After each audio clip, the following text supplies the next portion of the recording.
ఇష్టపడడం తప్ప లేక ప్రేమించానని చెప్పడం తప్ప?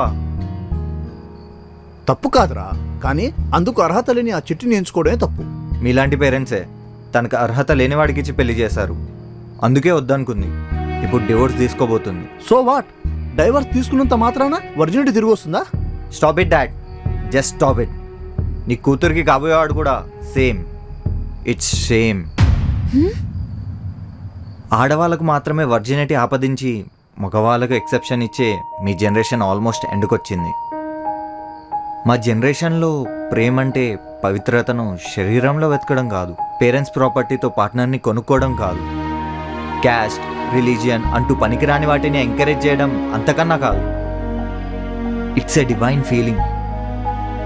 It's only a desire of two hearts. It's never a desire of two bodies. చూసిన ప్రతి అమ్మాయితో రాఖీ కట్టించుకునే నాకు నిజమైన ప్రపంచాన్ని చిట్టినే పరిచయం చేసింది.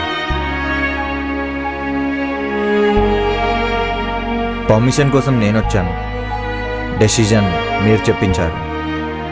It's not my fault. Sorry dad.